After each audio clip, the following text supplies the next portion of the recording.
Hi viewers, this is Mia Habib with the next video on rock and mineral series. And as you know that these days we are discussing the amazing silica, and I like to keep away from the geology or the I don't want to discuss geology in detail, but I have to give you some idea so you can understand, you have a better understanding of the rocks, how these rocks form, how many different type of rocks are there, and how they decompose and disintegrate, break down physically and chemically into their fragments or into their components, and then ultimately they deposit into the depressions, lagoons, lakes, seabed, etc., and they form rocks again. So, this is very important. It does not mean that I want to make you a geologist. I know that our audience, our friends who are watching these videos, they are all from different professions, or they have different interests. They are businessmen, they are engineers, they are scientists, and they are quarry operators, and also there are many geologists. So, I have to just touching the geology, so we can create better understanding of these lectures.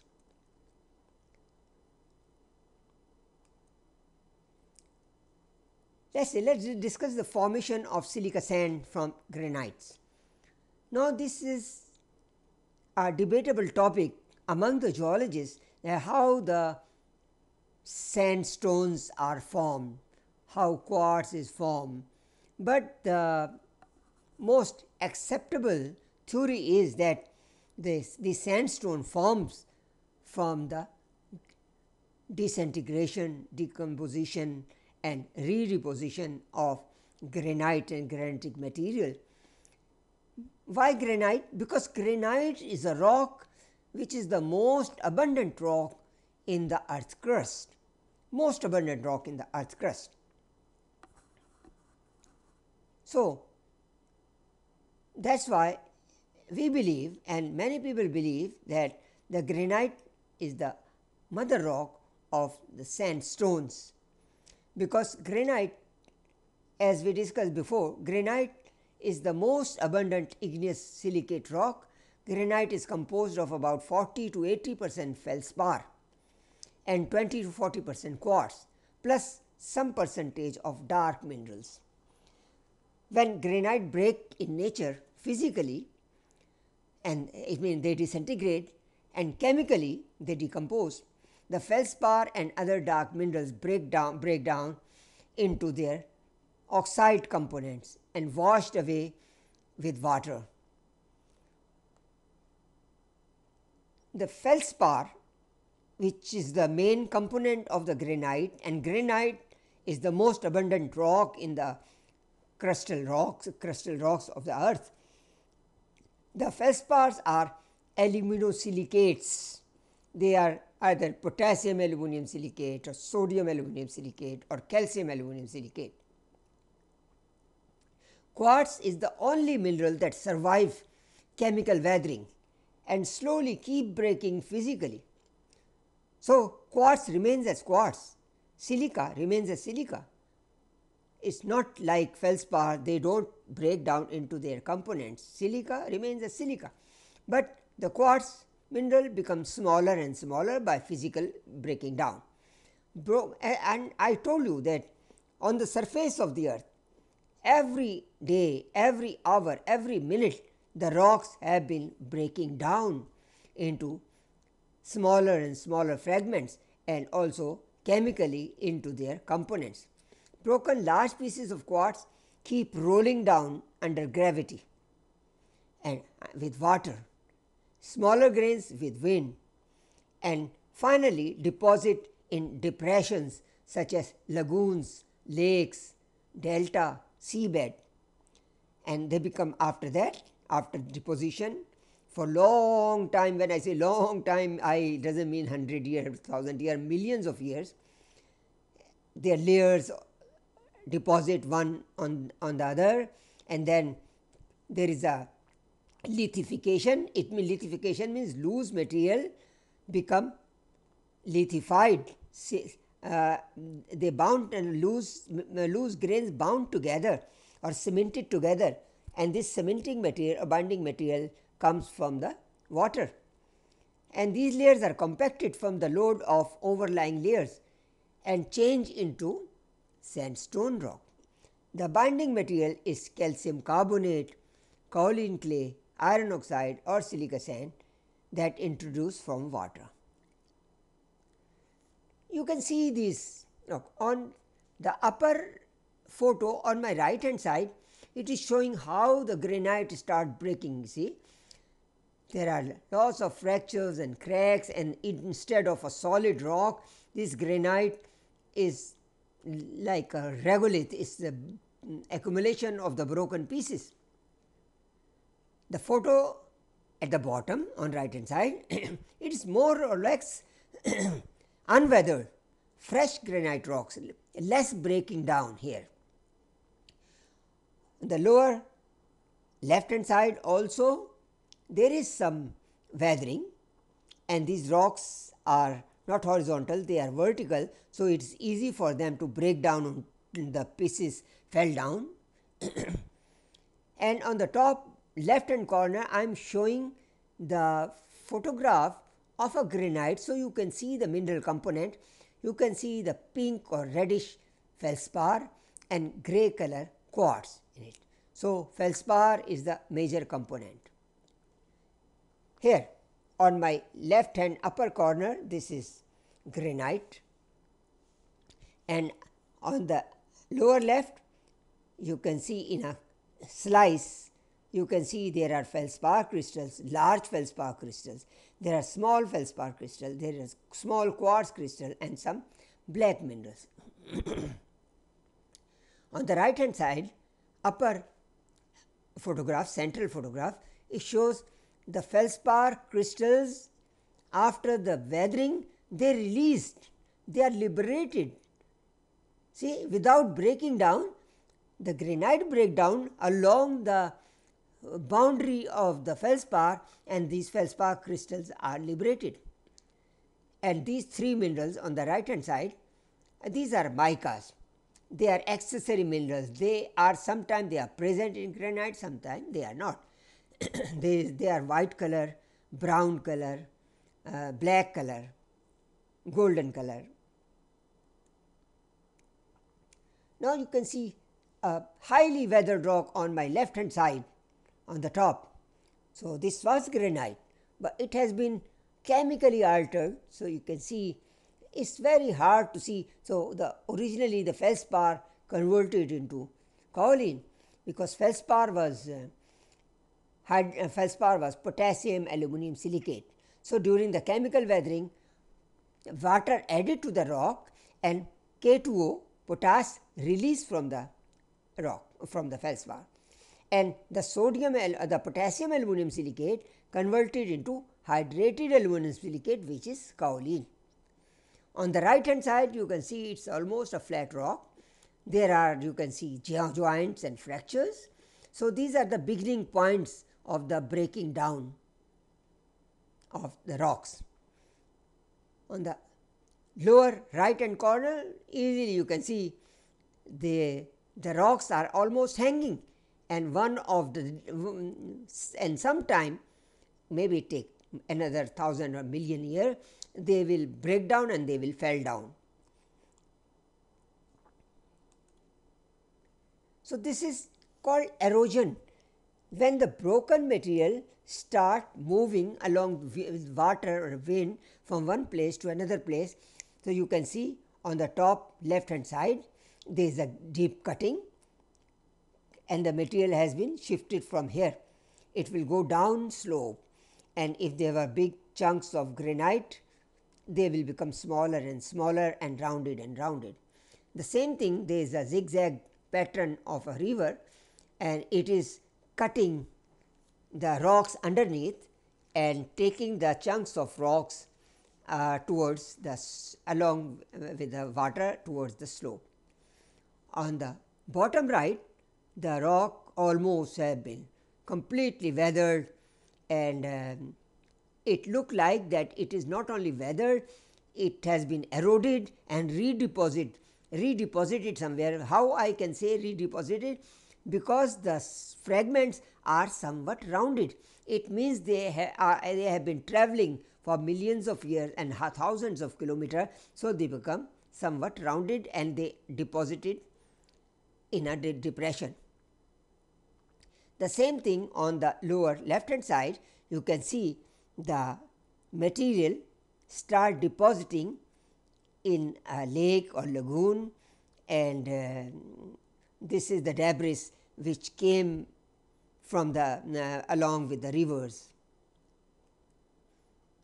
This is sedimentary rock. How to identify sedimentary rocks? Sedimentary rock, most of the time it is easy to see the layers, because sedimentary rocks deposit in water. They deposit layer by layer, and sometime when the water, so this sandstone was deposited under water. Why there are so many colors? It depends what material was coming. Second thing, when sandstone was depositing, at a time the water receded back, the water came back. So, the upper layer of the sandstone was exposed to the environment. So, when it was exposed to the environment with the presence of air and moisture, the iron changed into iron oxide, hematite. So, the layer become red. Then water came again, more deposition, and water went back again. So, every red layer shows a break in the deposition. The same thing you can see at the lower photograph. They are mostly thin layers, sedimentary rock. And these sedimentary rocks very interesting. You can see some layers are protruding out and some layers are like a concave, they have gone inside. Why? Because those layers which are protruding outside, they are hard layers, and those which are gone inside, they are soft layer like clay. And this thing for the Canadian, it is very easy to understand. This is what is going on Niagara Fall. Niagara Fall, the limestone is hanging over and the shale eroded away. When loss of shale eroded away, the limestone on the top which was hanging over, it fell down and break. That is why the rock have been breaking down. So, this sketch shows the formation of igneous rocks. You can see the magma coming from the bottom, the red color coming from the bottom, and because there is no empty space, there was sedimentary rocks there, horizontal layers. So, this magma was melting, pushing, passing through these rocks and coming up. So, the red color which is deposited at the depth, these are the igneous plutonic rocks, and the same magma reaches to the surface through the fissures and cracks in the mountains, and then it flows outside and form the volcanic rocks, which are also igneous rocks. Terminology: granite and igneous rock. Igneous rocks are formed from the crystallization of magma. Igneous plutonic rocks are formed from the crystallization of magma in deeper horizon.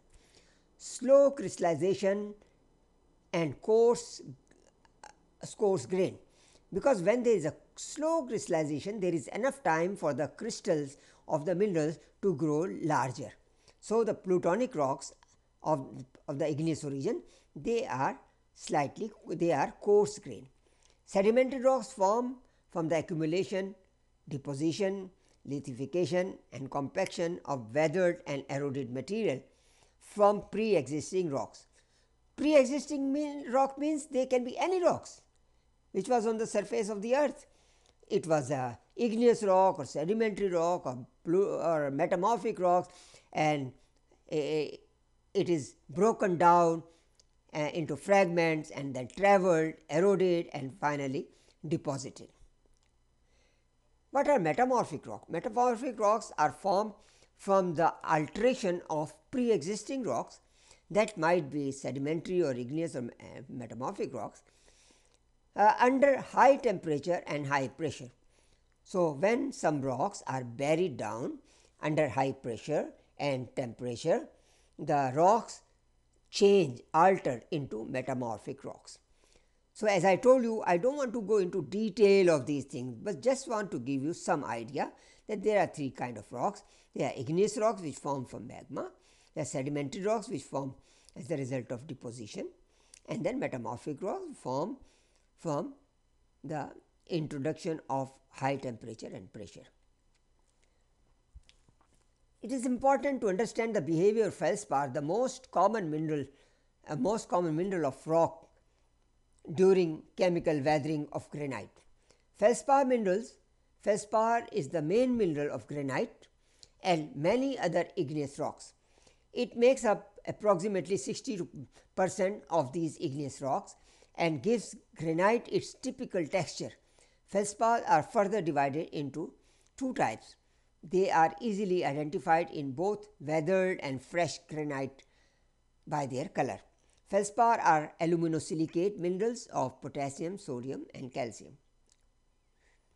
Weathering of granite to formation of sandstone. Like all other plutonic igneous rocks, feldspar are also formed in deep seated conditions because they are igneous plutonic, high temperature and high pressure. So, when a mineral which was formed at high temperature, high pressure, and because of the tectonic movement it comes on the surface of the earth, you can imagine it cannot survive, because at the depth the temperature pressure conditions were very high and it was formed in those conditions, but now it is exposed to the low temperature and water, humidity, acid, etc. So, it cannot survive, it starts breaking. A feldspar which was potassium aluminum silicate under these conditions, what condition? Surface condition, surfacial condition, which is water, acid and sun heat, will convert into hydrated aluminum silicate or kaolin clay. So, feldspar is the mineral that convert into kaolin clay, but it loses part of its molecules, that is potassium. During the weathering of granite, the most abundant rock in the earth crust, and after the decomposition of feldspar, the most abundant mineral in the granite, that is quartz, is the only mineral that survive on the surface of the earth. So, although feldspar was formed at depth where there was high temperature and pressure, quartz was also formed at depth where there was high temperature and pressure, but when they were exposed to the surface because of the tectonic movements, the feldspar cannot survive.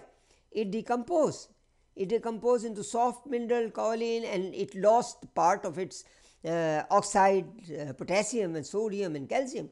But on the other hand, quartz remains as quartz.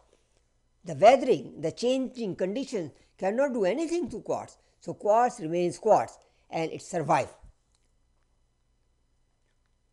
So, silica sand may be accumulated in depressions on land such as lakes, delta or shallow seabeds and become lithified. So, but now what do you understand? It means that granite is the most common, most abundant rock on the surface of the earth, in the earth crust. It has 60% feldspar, 20 to 40% quartz. Because of the tectonic movement, the granites exposed to the surface. So, the minerals which were formed at high temperature and high pressure conditions, they are also exposed to the surface. Feldspar, which was the most abundant, 60%, it decomposed and lost the oxide, potassium, sodium, calcium oxide, and then ultimately washed away and goes into solution and washed away. Ultimately, it goes to the depressions also. But on the other hand, the 20 to 40% quartz remains as quartz.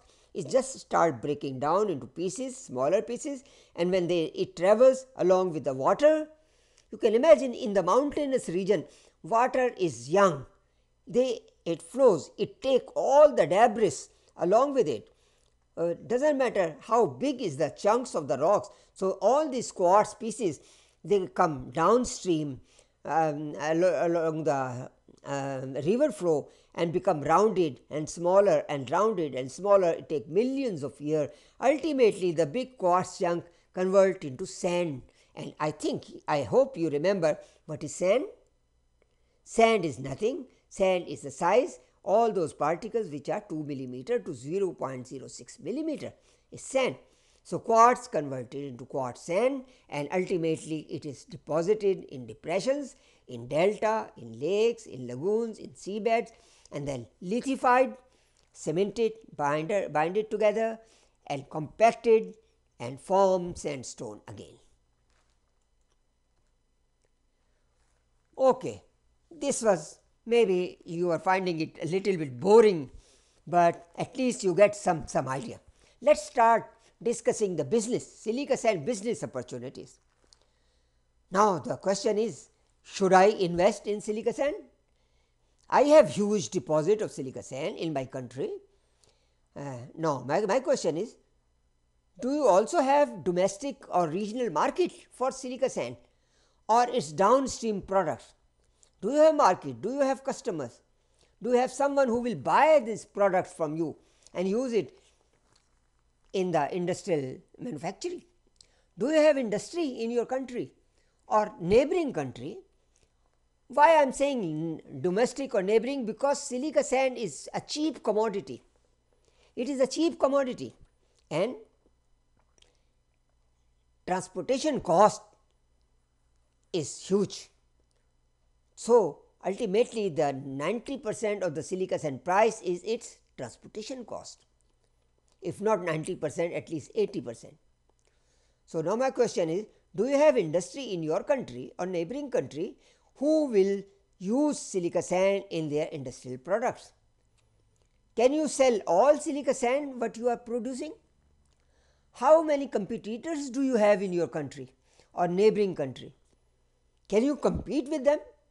Can you produce silica sand at a cost and supply silica sand at a cost, and then you can survive, you can compete with your competitors? So what you need? You need a reliable market study, a report, market study report on silica sand in your region, not only in your country, in the neighboring country also. Although there are some products, very high value silica products, which you can afford to export. If you are sitting in Asia, you can export to Europe, but they are very high quality, high value products. Again, you have to search for the market. How much silica sand should I produce per hour? You must know that how much silica sand do you have in your mining concession? Is the quality of silica sand is same or different? Vertically and horizontally, you should be aware and must understand the chemistry of silica sand. Although people use the software and complicated method to find out how much silica you have in your concession, I will tell you a very easy, and it is not too far from the values which you get from the computer and software. Let us say if you have 1 kilometer by 1 kilometer silica sand mining concession, and you are allowed to mine only down to 30 meter. So how much silica sand do you have? Easy. 1000 meter multiply by 1000 meter multiply by 30 meter. So, or 1 kilometer multiply by 1 kilometer multiply by 0.03 kilometer, and then whatever value you have, this is the volume you have, and then you multiply it with the bulk density. I tell you one, if you have a quartz, solid quartz, not silica sand, if you have solid rock quartz, quartz density is 2.56. So, if you have a 1 meter by 1 meter by 1 meter piece of quartz, so its total 1 multiplied by 1 multiplied by 1 is 1, and the density is 2.56. So, the weight of this 1 meter by 1 meter by 1 meter quartz is 2.56 ton, easy. But in the silica sand, all those silica sand grains are quartz, but they are loose broken pieces, and there is a space, empty space. There is no empty space actually, there is air between the grains. So, you cannot use the density 2.56 although it is quartz, because there is air between the grains. So, normally we take 1.4 as bulk density or 1.5. Bulk density means you take 10 centimeter by 10 centimeter box container and fill it with silica sand and take the weight of the silica sand. So, and then you can calculate. So, you multiply the volume by the bulk density and you will get the tonnage, and I can tell you, we will do it, we will do it sometime in one of our lecture, and you will see that this sand which is in your concession, which is only 1 kilometer by 1 kilometer, 30 meter, you will have enough silica sand which you can use more than 100 years. Silica sand business. You can wash silica sand. It is must, you have to wash, you have to process silica sand. Whatever you want to do, you have to process it as per requirement of your customer.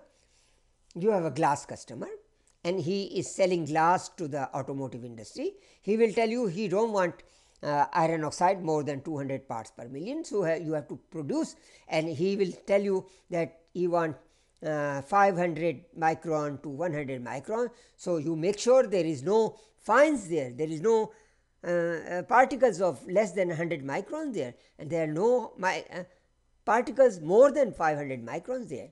So, you have to produce, and you can produce it. Or sometimes you think, oh, I want to make money and I want to compete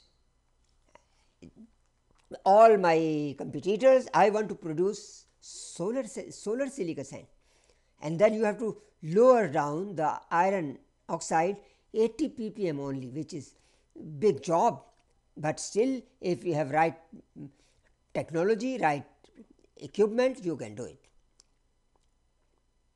You should know, you should have a good logistic system. This is very, very important. Logistic, how you want to carry it from your quarry to the customer, because the silica sand is a cheap commodity and about 90% of the cost is shipment cost. And it is very, very important to understand the chemistry, and this understanding of chemistry will give you the upper hand compared to all your competitors. This is the problem. Many producers, investors, they are not familiar. They don't know, they avoid understanding of chemistry. But if you understand chemistry, and we will arrange a lecture on the chemistry of silica sand, you will see that you will do a good business, you will make profit. And so, I will put some examples. Your silica sand has the composition silica 93% only. It looks like not good silica sand, because your neighbor may have 95% or 96% silica. But you have alumina 6.5%, you have iron oxide which is 0.06%. This is your advantage, because you don't have too much iron oxide, and the other minerals are the balance. Where does this 6.5% alumina come from? Everything present in your silica sand is coming from the minerals. It is not loose. If you find some K2O must be, there is some mineral which has K2O. If you have Na2O, soda, there must be some mineral where you have where you have soda. If you have alumina, so there must be some mineral which has alumina. it is not loosely lying in the silica sand. So, this alumina was present in silica sand as kaolin clay. You remember the silica sand, the sand grains, they were bound together by means of kaolin clay, and when you start producing it, the kaolin was still there, and ultimately when you analyze it, it gives you 6.5% alumina. So, you should understand, if you know the mineral chemistry, which I told you that I will explain to you, 6.5% alumina indicates that you have 16.5%, 6.5 multiplied by 2.53, you have kaolin clay 16%, 16.5% in your sand. An ignorant investor will wash this clay out, say, oh, I want a clean sand, and throw it to get the clean sand. But you can find a ceramic producer, because ceramic producers, local ceramic producers, are looking for local material, local kaolin. In most of the countries, kaolin is exported from other countries. So, if you have a ceramic producer, he is looking for kaolin, you can show him some samples. So, silica sand,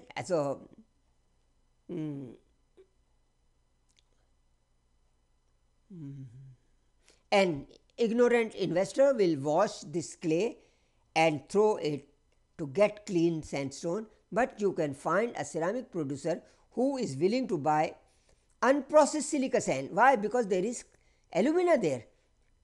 They can adjust their mixture if they get something locally. So, silica sand, due to its alumina content, and he will buy it at a high price. He will give you a price which is better than the washed silica sand, because kaolin is much more expensive than the silica sand. Because the kaolin is much more expensive than silica sand, ceramic producer will test your silica sand and buy it if he is satisfied with the results. Another opportunity for you, you can also accumulate the slime. When you are washing silica sand, you are washing kaolin in it and leaving behind the nice and clean silica sand. So, the water where the kaolin is going, the mud is going, it is called slime. You can collect this slime, you can accumulate this slime in a big pit, a large pit, and this pit should be lined with the geotextile, plastic, clay containing water, that is called slime. So, you are accumulating it. If you are producing 100 ton silica sand, your product silica sand per hour, you are accumulating about 16.5 ton per hour kaolin in the pit. Ultimately, there will be evaporation. Water will evaporate every day.